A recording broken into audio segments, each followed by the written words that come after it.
Tito Garabal es vaticanista, Sí, vaticanista, qué palabra, especialista en todo lo que estamos viviendo estos días. Tito, un gusto saludarte, ¿cómo te va?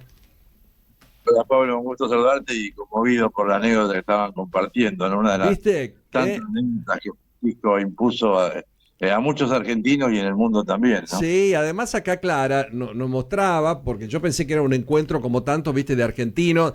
Ayer Eduardo Valdés, el diputado, decía que él disfrutaba mucho de los encuentros en ese corralito, en la plaza, pero tener cartas de puño y letra dedicadas a tus hijos, la verdad que es una historia muy fuerte la que Sí. contó Clarita acá, que conmovió a todos. Qué lindo recuerdo, ¿eh? Qué lindo recuerdo. Bueno, la primera que recibí que me certificaba que seguía sin escribir en computadora, porque Claro. o venía, él nunca escribió en computadora, acá Ah, lo hacía con una máquina eléctrica, y a él, él se levantaba y respondía cartas y todo manuscrito, y habitualmente te llegaba el facsímil por mail, por ejemplo en mi caso, pero de puño y letra, y la verdad que era impactante, porque además de pronto sí, uno le escribía un día y recibía una respuesta a las 48 horas, lo cual uno claro, decía, pero claro. yo soy la prioridad.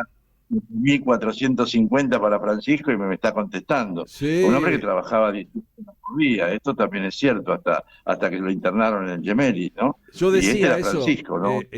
una carta escrita y una persona estaba viendo acá en Instagram y dice, obvio, ¿cómo querés? Digo, no, lo asocié, como decís vos, a que escriba con una compu, con un mail, pero Francisco no utilizaba. La verdad que, No, él no usaba computadora, no, él no usaba computadora, cuanto mucho, no sé si ahora tenía últimamente alguna máquina eléctrica allá o alguna máquina de escribir de las que usábamos cuando empezamos el periodismo, Pablo, nosotros, sí, pero digamos, no usaba computadora y él prefería escribir manuscrito y o sí. llamar por teléfono. Ah, mira, eso Desde también, la época otra sí, eso costumbre.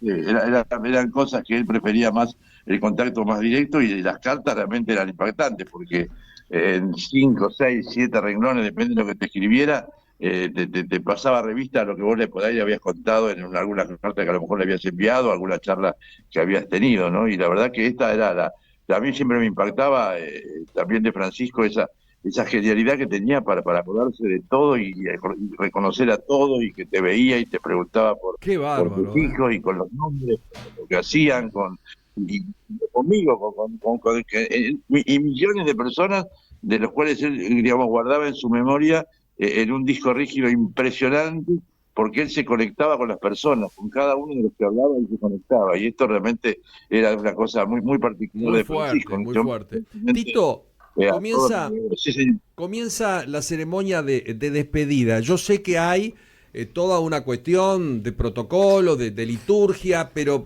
vamos por primera vez a un papa que deja cosas en un testamento y cambia la normativa, o esto ya ha sucedido con antecesores de él. No, testamento todos los papas suelen dejar, ¿no es cierto? En este caso lo que ha hecho Francisco es cambiar la normativa de lo que es las exequias de un pontífice. Y dijo, bueno, este escrito lo voy a estrenar yo, lo dijo textualmente cuando lo dio a conocer, porque obviamente era el primer papa que podía morirse bajo esta nueva condición. Y lo que hizo fue tratar de simplificar al máximo todo el proceso que tenía que ver con las exequias. A él le tocó acompañar la exequia de Benedicto XVI, lo cual era complejo Claro, porque había un papa que se moría y un papa que estaba celebrando ese momento. Y también se acordaba de lo que había pasado con San Juan Pablo II.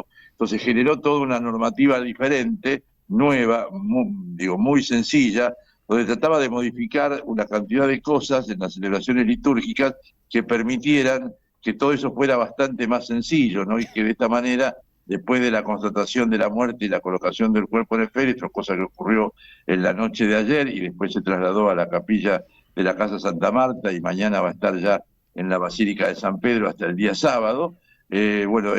Todo este proceso es habitual para llegar a lo que es el momento de la misa exequial, que va a ser ahora el sábado, y después también un hecho novedoso, porque habitualmente los papas, cuando terminaba la misa exequial, eran trasladados al subsuelo del Vaticano, a la cripta de los papas. claro. Y acá lo que va a suceder es que va a ser trasladado al interior de San Pedro, si el tiempo acompaña, va a ser al aire libre, obviamente, en la plaza, pero después de allí lo van a tener que trasladar hasta la iglesia de Santa María Mayor, que es en el testamento de él, pide ser enterrado en la iglesia de Santa María la Mayor, que es donde está el ícono bizantino de la Virgen Salus Populi Romani, una devoción muy particular para todo el pueblo romano, y también para Bergoglio y para Francisco, porque yo recuerdo que Bergoglio, siendo sacerdote y obispo, cuando iba a Roma siempre iba a rezar ahí a Santa María la Mayor, y ya como papa, antes de los viajes, después de los viajes, solía ir a pedir por lo que iba a hacer o agradecer por lo que había hecho o lo Ajá. que había podido realizar.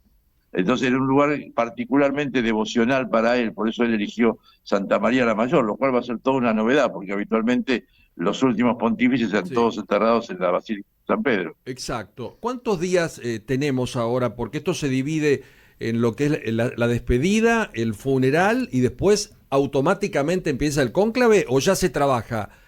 Hay una previa No, de cónclave. no, previa, lo que se llama el precónclave, que es lo que tiene que ver, recién tu colaborador explicaba que ayer se hizo la primera congregación general del Colegio Cardenalicio, que tiene que ver, sobre todo, participaron unos 60 cardenales, la próxima va a ser mañana a la tarde, que están trabajando más bien sobre todo lo que es el proceso de las celebraciones de estos días. Pero después, ya cuando el Papa esté enterrado en Santa María la Mayor, ya comenzarán a llegar todos los cardenales del mundo, la mayoría seguramente van a estar ahora para la misa exequial seguramente, pero los otros podrán llegar a lo mejor tiempo más tarde, y habrá unos 10 días aproximadamente, yo calculo que van a ser 2 semanas previas del trabajo de la Congregación General del Colegio Cardenalicio. Esto es muy importante, Paulo, porque los cardenales que llegan, muchos de ellos prácticamente ni se conocen. Claro. Habrá algunos que tienen más contacto, otros no. Sobre todo en este cónclave va a ser un hecho absolutamente novedoso, porque hay cardenales de las periferias del mundo que realmente han tenido poco contacto entre ellos.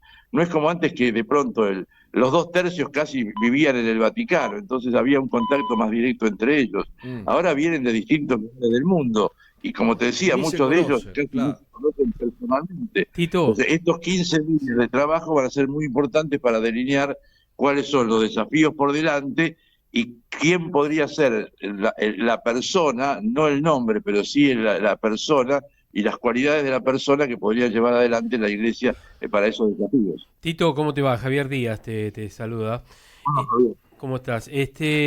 A ver, más allá del legado religioso de Francisco, indubitable, todo lo que ha mostrado, dejado y enseñado, hay un legado que es importante, me parece a mí, ¿no? Que ha quebrado, por lo menos lo que conocemos nosotros, que es justamente la lucha contra la corrupción dentro del Vaticano, con distintos hechos que él mismo ha condenado. ¿Vos crees que el próximo Papa va a tener que seguir esta línea también para que no se desbande otra vez?